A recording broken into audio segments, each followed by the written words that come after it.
Le sous-marin argentin, San Juan, Argentina Navia Psipa, un espoir vite déçu.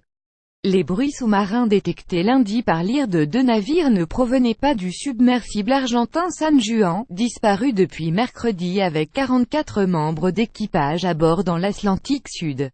L'empreinte acoustique ne correspond pas à celle d'un sous-marin.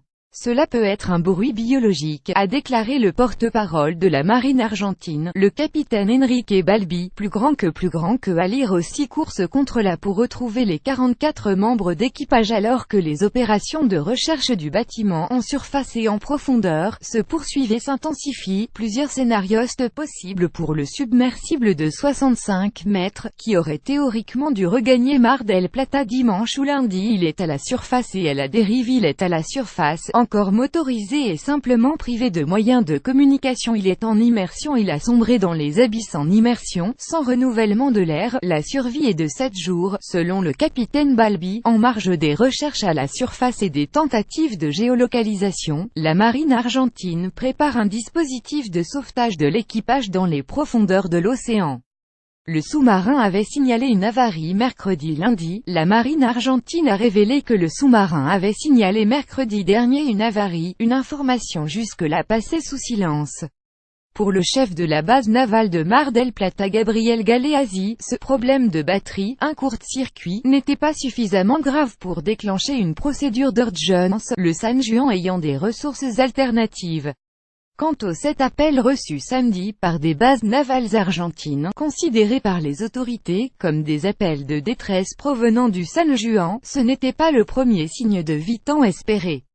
Nous avons reçu le rapport de l'entreprise qui a analysé les signaux. Les 7 tentatives d'appel de samedi ne correspondent pas au téléphone satellitaire du sous-marin, a déclaré le capitaine Balbi.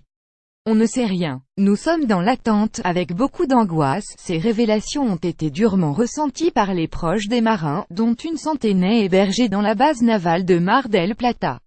Ils ont beaucoup d'espoir. Les heures passent et le niveau d'inquiétude augmente. Le meilleur tranquillisant est l'information la plus précise, a dit le psychiatre Enrique Stein, affecté à la cellule de soutien psychologique.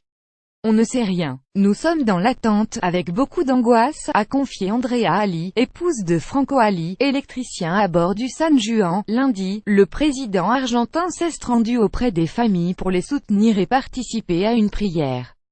14 navires et 10 avions mobilisés. Les recherches se poursuivent dans une zone de 300 km de diamètre au large des côtes argentines, où une tempête sévit, soulevant des vagues de 5 à 7 mètres, ce qui rend plus ardu le travail de localisation. Outre les 14 navires à la surface, 10 avions survolent également la zone autour de la dernière position communiquée mercredi par le San Juan, à 430 km des côtes de la Patagonie et de la péninsule de Valdés.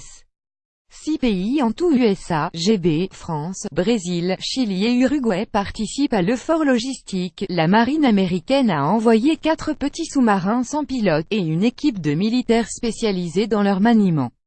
Du matériel de sauvetage américain arrivé dimanche à Comodoro Rivadavia Patagonie était lundi en cours de montage. Il s'agit de modules de secours qui permettent de secourir 16 personnes à la fois jusqu'à plus de 600 mètres de profondeur. Mais pour cela, il faut avoir pu localiser le submersible.